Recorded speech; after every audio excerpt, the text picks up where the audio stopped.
மோசடியில் பங்குகள் என்ற தலைப்பில் முரசொலி நாளேடு திட்டியுள்ள தலையங்கத்தில், பங்குச்சந்தை மோசடி வெளிச்சத்துக்கு வந்ததன் மூலமாக மோசடியில் பங்குகளும் வெளிச்சத்திற்கு வந்துள்ளதாக தெரிவிக்கப்பட்டுள்ளது. இந்திய பங்கு பரிவர்த்தனை வாரியத்தின் தலைவர் மாதவி புஜ் மீதான குற்றச்சாட்டுகள் அதிர்ச்சிக்குரியதாக இந்திய அரசியலை ஆட்டுவிக்க தொடங்கியிருக்கின்றன. பங்குச்சந்தைகளில் அதானி குழுமம் முறைகேடுகளில் ஈடுபட்டு வருவதாக அமெரிக்காவைச் சேர்ந்த ஹிண்டன்பர்க் நிறுவனம் கடந்த ஆண்டு பகிரங்கமாக குற்றம் சாட்டியது. அதற்கு அந்த குழுமத்தாலும் அந்த குழுமத்தின் பாதுகாவலர்களான பாஜக தலைமையாலும் சரியான பதிலை தர முடியவில்லை. இதுகுறித்து செபி அமைப்பு விசாரிக்கும் என்று சொல்லி பிரச்சனையை மூடினார்கள். விசாரணை அமைப்பான செபியின் முகத்திரையையும் ஹிண்டன்பர்க் அமைப்பு கிழித்து விட்டதாக முரசொலி நாளேடு தெரிவித்துள்ளது. விசாரணை நடத்தி கொண்டு இருப்பவரே அதானி குழுமத்தில் முதலீடு செய்துள்ளார் என்கிறது ஹிண்டன்பர்க். செபி தலைவராக இருக்கும் மாதவி புச்சுக்கும் அதானி குழுமத்திற்கும் நிதி தொடர்புகள் இருக்கின்றன. செபி தலைவரான மாதவி புச்சும் அவரது கணவர் தவல் புச்சும் அதானி குழுமத்தில் பங்குகளை வைத்துள்ளார்கள். இவை கடந்த 2015ஆம் ஆண்டு முதல் இருக்கின்றன. அப்போது மாதவி புஜ் செபியின் முழுநேர உறுப்பினராக ஆகவில்லை. செபி தலைவராக ஆன 2 வாரங்களில் தனது பங்குகளை தனது கணவரிடம் ஒப்படைத்து விட்டார். இந்த தொடர்புகளால் தான் அதானி குழுமத்தின் மொரிஷியஸ் மற்றும் வெளிநாட்டு போலி நிறுவனங்கள் குறித்த விசாரணையில் செபி ஆர்வம் காட்டவில்லை என்று ஹிண்டன்பர்க் குற்றம் சாட்டுகிறது. எந்தெந்த நிறுவனத்தில் எவ்வளவு பங்குகள் உள்ளது என்பதை அவர்கள் விரிவாக வெளியிட்டுள்ளார்கள் என முரசொலி நாளேடு கூறியுள்ளது.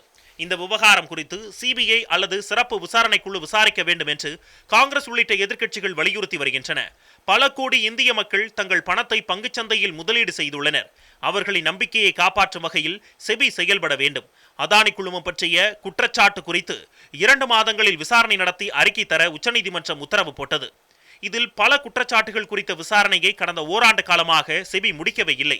மக்களவைத் தேர்தலில் மோடிக்கு எந்த பாதிப்பும் வந்துவிடக்கூடாது என்பதற்காக செபி இப்படி நடந்து கொண்டது. இப்போது செபி தலைவர் மீதே பகிரங்கமாக குற்றச்சாட்டு வந்துவிட்டது. இனிமேல் செபி விசாரணை நடத்தினால் உண்மை வெளிவராது.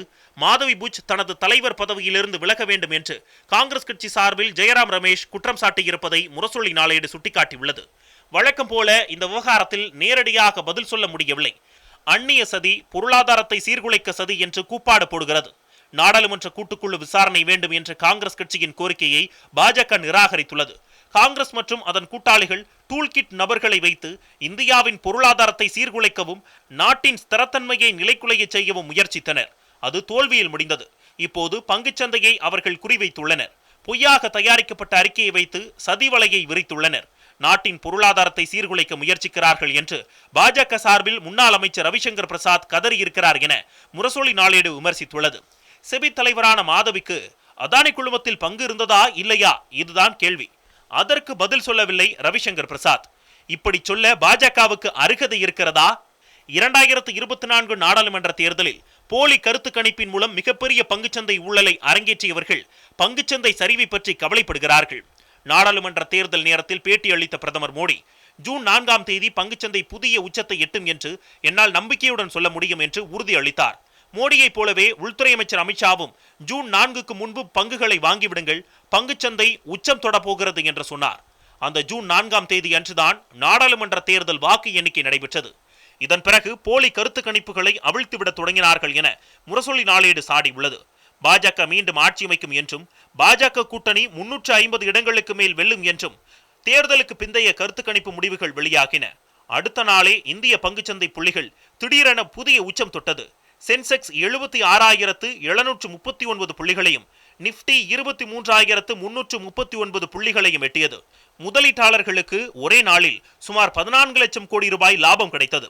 ஆனால் ஜூன் 4ஆம் தேதி பாஜக கூட்டணி 293 இடங்களை மட்டுமே வென்றதால் பங்குச்சந்தையில் கடும் சரிவு ஏற்பட்டது.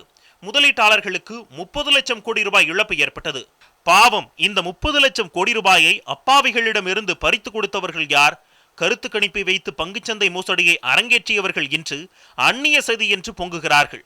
சொந்த நாட்டு மக்களின் பணத்தை சூறையாடி சில குறிப்பிட்ட நிறுவனங்களின் கையில் கொடுக்கும் மோசடியின் பங்குதாரர்கள் யார் என்பதை ஹிண்டன்பர்க் சொல்லித்தான் இந்திய நாட்டு மக்களுக்கு தெரிய வேண்டுமா என்ன என முரசொலி நாளேடு வினவியுள்ளது.